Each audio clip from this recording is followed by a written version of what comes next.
So yeah, thanks for having me. I really appreciated the invite, and wow, I hope I share something relevant with you today. Sorry, as I said to Mario, I'm not a morning person, so I'm still waking up, but it's all right. So yeah, just to begin, a little introduction. As Mario said, I am a journalist and a futurologist, and I will explain why I say futurologist and not futurist. I have a master's degree in semiotics, and I'm finishing my PhD now in arts in the State University of Campinas here in Brazil. I am a freelance researcher, so I connect to several companies such as UpLab and Envisioning. I am a senior foresight researcher and chair of Center of Science Fiction at Disruptive Futures Institute. Here we are working together, Roger and I will mention Roger later during my presentation, on a book about futures and forecast and disruption.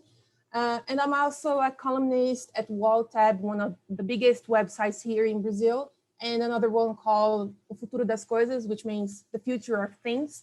I am a contributing teacher at Aerolito, Sputnik, and Umbora. I also teach at Instituto Europeu de Design, but I forgot to put it here. And I am a science fiction writer, mostly cyberpunk and more to the punk side.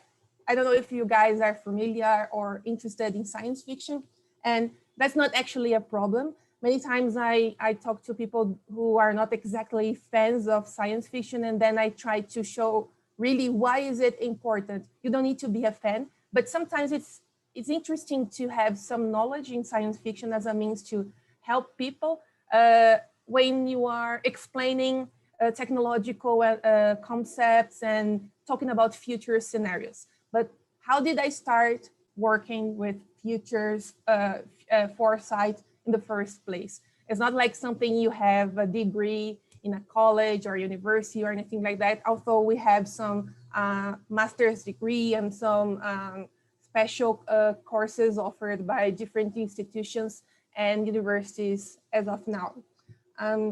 But actually I started as an undergraduate researcher back at my college where I studied journalism. And it was funny because right at the class on theory of communication, my teacher was explaining a little bit about cyberculture, so digital communications, internet, and so on. And he mentioned that the name, the concept of cyberspace was introduced by a science fiction writer called William Gibson.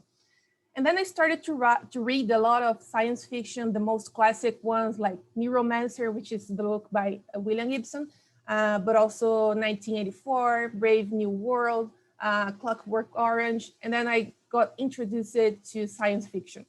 And then this teacher of mine, he recommended everyone to start an undergraduate research because that would be interesting for our careers, even though we didn't want to be scholars in the end.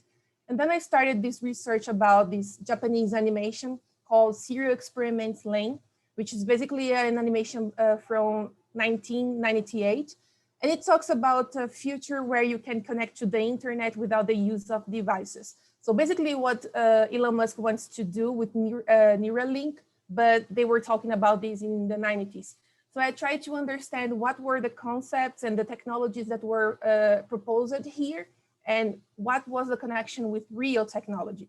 Back in the day, in 2009, when I started this research, nobody talked about futurism or Singularity University. I actually used it like books by Ray Kurzweil for my monograph, but nobody talked about that. So I was kind of shy or just not having too much feedback back then. But in any case, I started to be more specialized or dedicated to cyberpunk.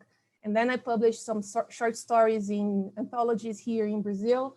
Later on, I also wrote some novellas for a book that's going to be released this year. So it kind of made like, when we talked about my name, when people talked about me back in the day, usually it was because I was very participative in the community talking about cyberpunk, because I really saw connections with what I was studying with the science fiction genre that I was trying to write and be acquainted with. Because actually cyberpunk is a subgenre created in the 80s by a group called The Movement. And you have writers like William Gibson himself, Bruce Sterling, Pat Cadigan, Rudy Rucker, Lewis Shiner. And basically they were trying to address the technological innovations that were happening back in the day. So they were talking about cybernetic technologies, so basically computers, robots, and artificial intelligence, but also from a punk perspective or humor. So they were more nihilistic, more pessimistic. They criticized the economy and the system. And so you may see many tropes like the megacorps or the artificial intelligence that is omniscient, godlike. So if you know Matrix, it's basically what they talk about. But nowadays, cyberpunk is now because we already living in a kind of scenario that they imagined 40 years ago. And actually, it's funny because we just had this release of the game Cyberpunk 2077. And one of the screenwriters told that São Paulo was one of the inspirations for him because he understands that São Paulo is one of the most cyberpunk cities in the world. So yeah, it's just a coincidence, I guess. And then I had the opportunity to organize an event at my college called Science Fiction. This is me. I was like 19 years old and I was moderating this event. It's available on YouTube, but it's in Portuguese. I don't know if you understand Portuguese, but anyway, we invited scientists, so physicists and engineers to talk about this relation between technological innovation and science fiction, but also writers and researchers, fans of the community. So we had the Steampunk Council here talking about the importance of like dressing and having the habits that Victorian, but in a more futuristic way, which is steampunk in the end. The importance of the community and the cultural movement here in Brazil. It was very big back in the day here. Also, even Bruce Sterling came to Brazil in 2010, and he wrote an article for Wired talking about the community, the steampunk community here. And well, for my final work at college, I actually started to study industrial music, which is a kind of electronic music, but it has connections with cyberpunk, actually. There's quite a few research that make this connection and how the lyrics and the bands from this set, no, it's not techno, it's more like experimental electronics, like with a more rocker turn back. Yeah, industrial techno is like a subgenre of industrial music.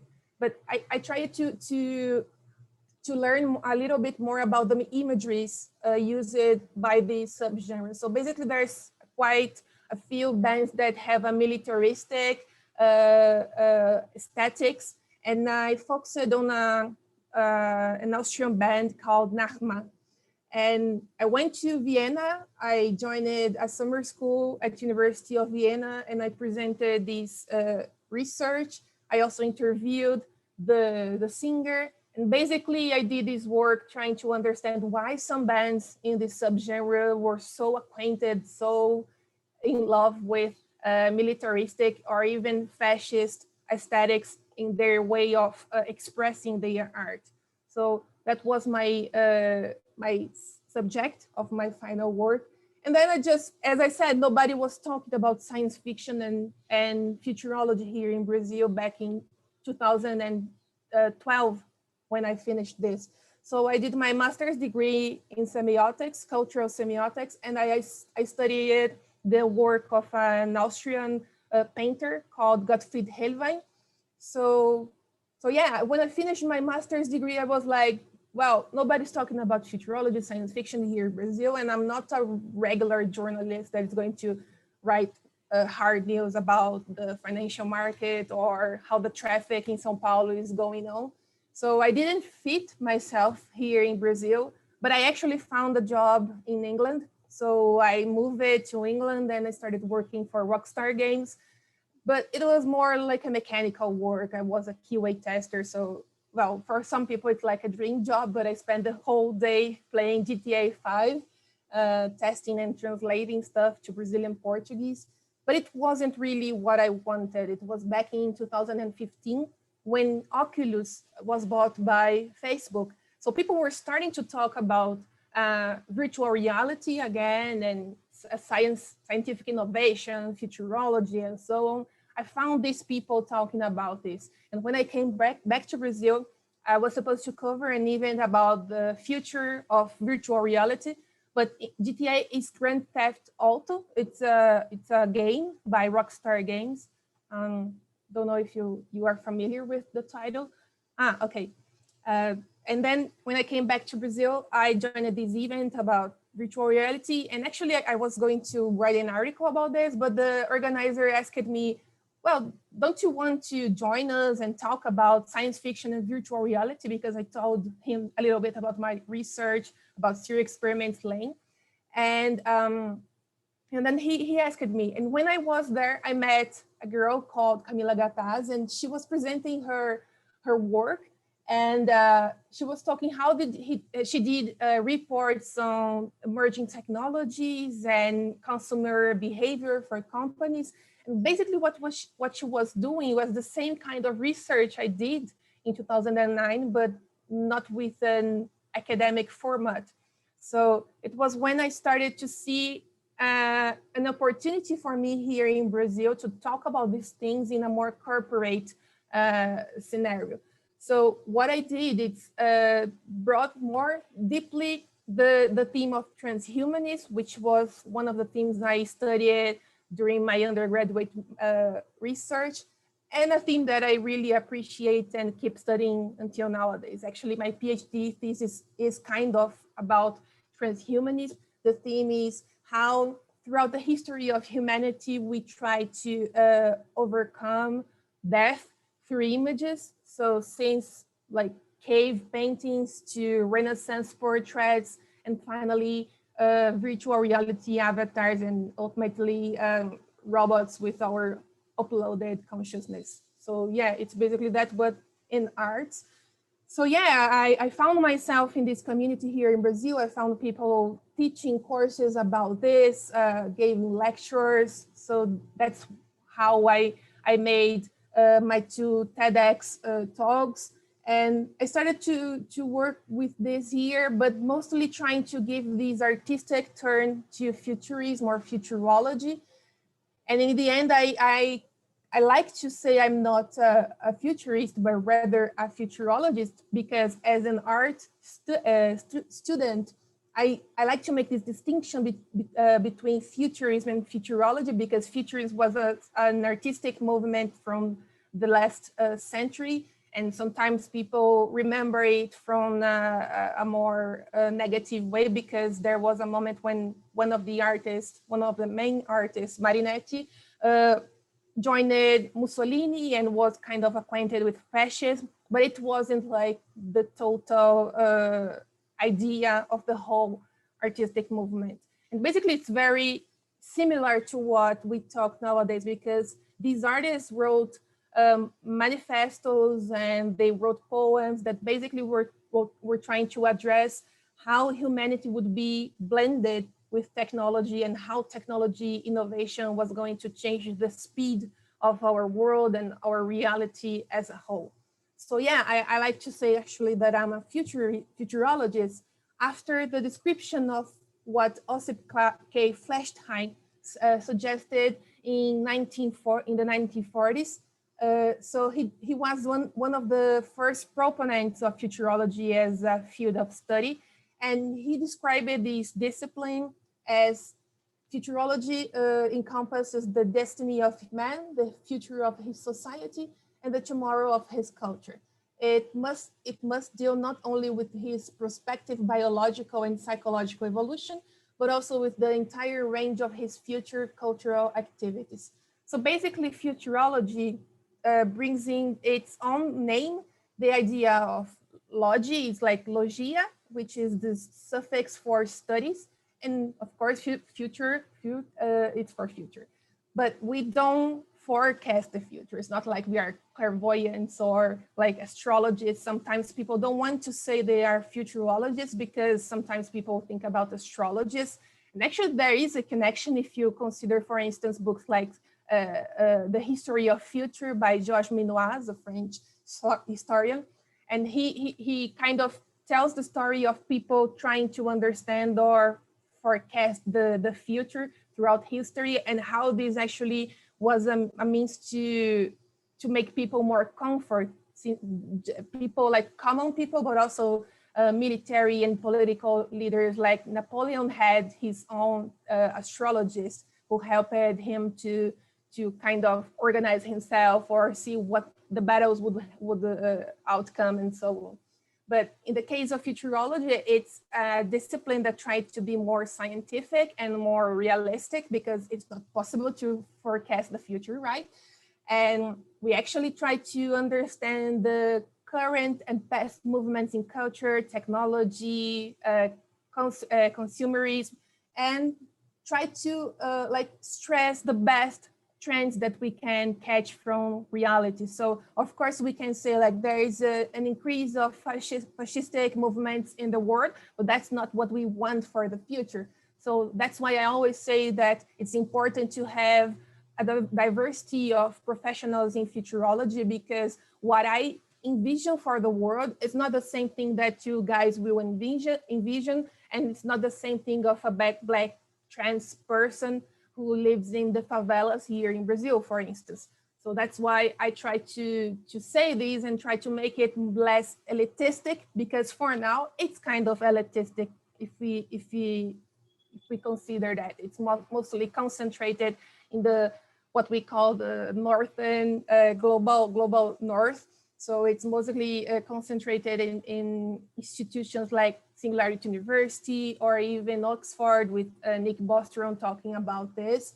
But yeah, we're increasingly talking about futurology in a more diverse perspective. And well, I actually, when I told you guys that when I started to read science fiction, one of the books that I read besides Neuromancer and so on was this book also written by William Gibson called Pattern Recognition.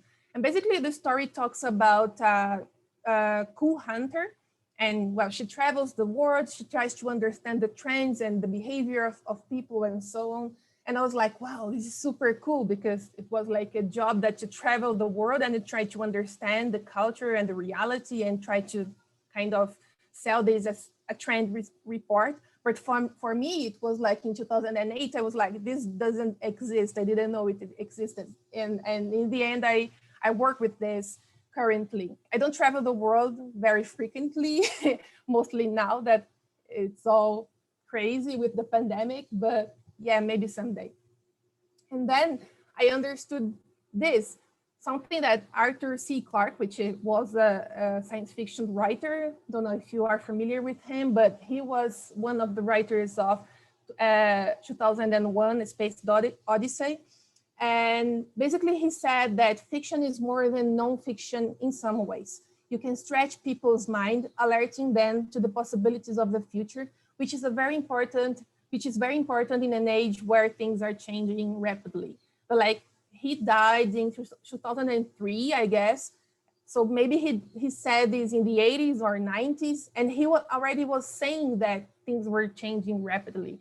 And if we consider things, the speed of things nowadays is even more rapid. So this makes fiction even more important for us to address future perspectives in a more, like, in a safer way, because you don't need to actually make these things happen, like totalitarian economic system, political system as we see in 1984, but we can read the narrative and kind of create memories of the future. So that's why when people see, for instance, when they watch Black Mirror, they usually say, when there is some news about artificial intelligence or any emerging technologies like this, oh, this is so Black Mirror. This is kind of a meme here in Brazil, because sometimes people don't really understand the technology, but they saw this in a series like Black Mirror or any other one years and years and so on. And they are like, I don't understand what it's artificial intelligence, but I saw that in the series or in the movie or in the book I read. So it's a way to present these concepts that are pretty much real now, but that were envisioned back in the day by science fiction writers. And again, that doesn't mean that science fiction writers are supposed to forecast the future or that they need to be always right. But there are some cases, some coincidences where science fiction writers were really right about the future.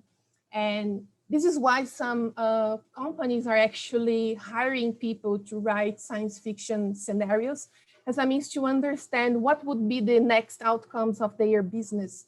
And in a way to think more than in a more classical or straightforward innovation consultant way.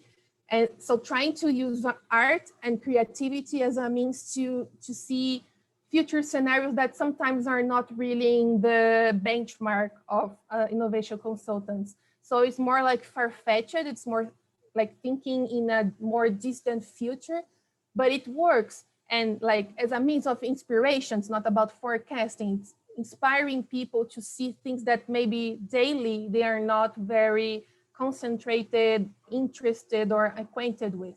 So you have also like companies like Nike and Boeing paying science fiction writers to predict their futures. At Magic Leap, you have Neil Stephenson, who is a science fiction writer. He wrote in the 90s one of the classics of cyberpunk called Snow Crash. And you have also governments or even armies hiring people to write science fiction as a means to imagine future threats. So it's not only just positive futures, but actually future threats as well. And this is kind of controversial. I wrote an article about this at my Medium. You can read there. It's in English. But yeah, just to say to you that people are getting more and more interested in using science fiction as a futurology methodology.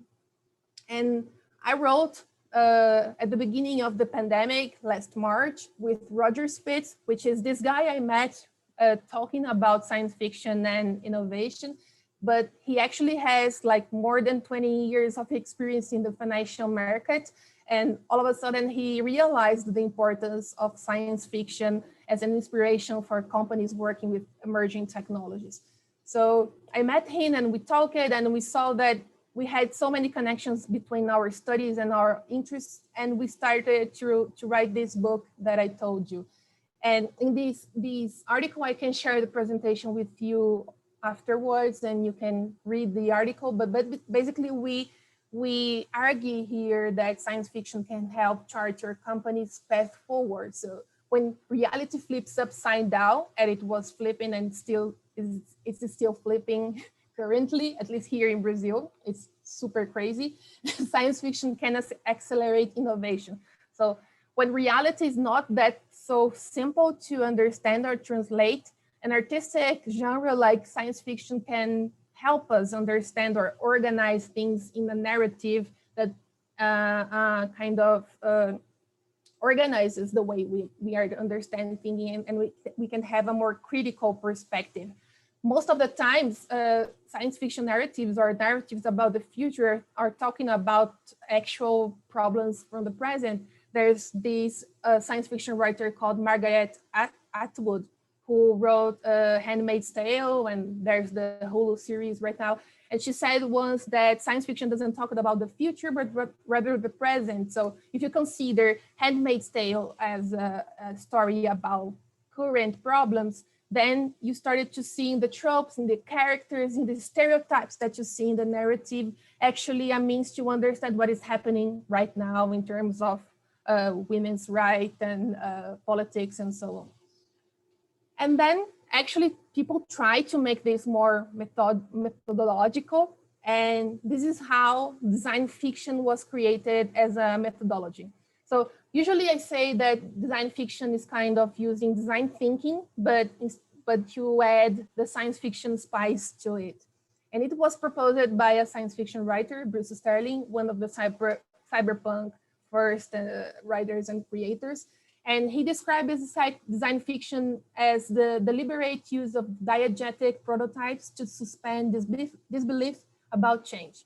All right, what are diegetic prototypes? Prototypes can be anything, can be an object, a text that you write, a video that you make, whatever object that is diegetic. Diegetic means that dialogues with you, that talks with you, that tells you a narrative that it needs to be inspiring enough, immersive enough, so you suspend disbelief about this change. I need to talk about, I need to write a story or create an object that convinces people that in the future, we are not going to use, for instance, face masks anymore, but maybe helmets of acrylic or whatever. But I need to talk a good story and make people think, yeah, what if this happened? As if even when you see Black Mirror, some episodes leave you thinking like, what if this happened for real? Or isn't it happening already in some ways?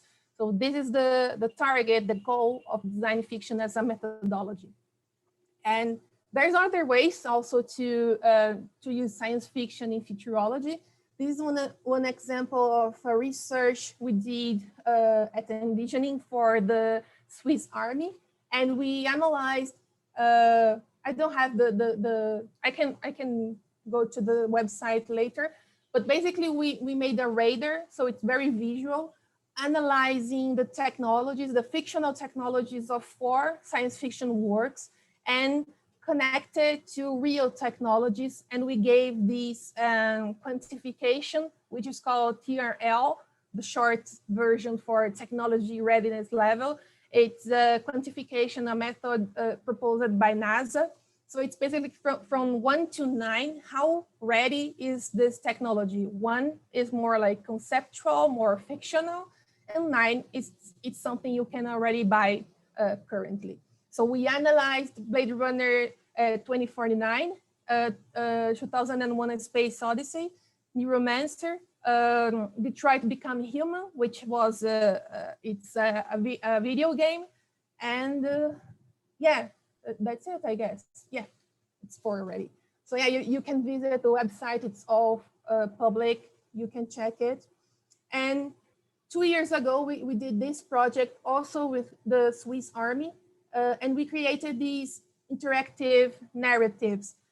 The project was called Central because we were talking about the relationship between man and technology. So basically cybergism, virtual reality, bioengineering.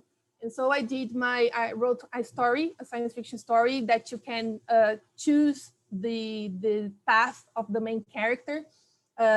It's basically about a future where the character has some condition, some genetic condition, and she needs to choose if she wants to have her mind uploaded to a virtual reality simulation, or if she wants to have actually a robotic body. So there's differences in this kind of choices. But yeah, no more spoilers. You can see this in the link afterwards. And well, just as a means to finish my presentation and finally convince you even more about the importance of science fiction, I want to show this video. I don't know if you already saw it. It's kind of popular, but it's Arthur C. Clarke talking to a journalist in 1974. And well, a disclaimer, Arthur C. Clarke was also a physicist. So he was also a scientist working with technology innovation. He was one of the proponents of satellites.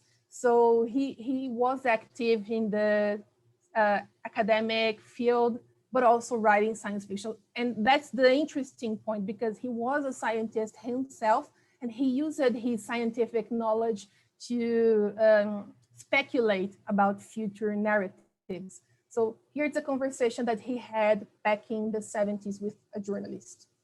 I brought along my son, Jonathan. Oh, I don't know if the sound is working. I think I need to share here. Who in the year 2001 will be the same age as I am now. Maybe he will be better adjusted to this kind of world that you're trying to portray. The big difference when he grows up, in fact, if we wanted to wait for the year 2001, is that he will have in his own house. Not a computer as big as this, but at least a console through which he can talk to his friendly local computer and get all the information he needs for his everyday life, like his bank statements, his theater reservations, all the information you need in the course of living in a complex modern society. This will be in a compact form in his own house. He'll have a television screen like these here and a keyboard, and he'll talk to the computer, get information from it, and he'll take it as much for granted as we take the telephone. I wonder though, what sort of a life would it be like in social terms? I mean, if our whole life is built around the computer, do we become a computer-dependent society and computer-independent individuals? In some ways, but they'll also enrich our society because it'll make it possible for us to live really anywhere we like. Any businessman and executive could live almost anywhere on Earth and still do his business through a device like this. And this is a wonderful thing. It means we want him to be stuck in cities, we better live out in the country or wherever we please, and still carry on complete interaction with human beings as well as with other computers. I brought along my son. But basically, they were talking the 70s already, the reality we are living right now. We have our own personal computers. Actually, we have computers inside our pockets, in our smartphones. And we are talking to people at the other side of the world, like we are doing right now. We are buying tickets, we are buying stuff on the internet. And he mentions that one day we can live, for instance, in the countryside, and don't need to live in the big cities to work. We can do this all remotely. And we actually could be doing this for a longer time, but that's the thing. We work with futurology. Even though you had a technology developing, it doesn't mean that society is going to adopt this technology so fast like that. So you had virtual reality since the 80s, but only now we have this in a more commercial offering. So some people can buy it. It's not that cheap, but it's going to be even cheaper in the end. So that's the deal. In the 70s, Clark was already able to envision this future, basically more or less accurately what we are living right now.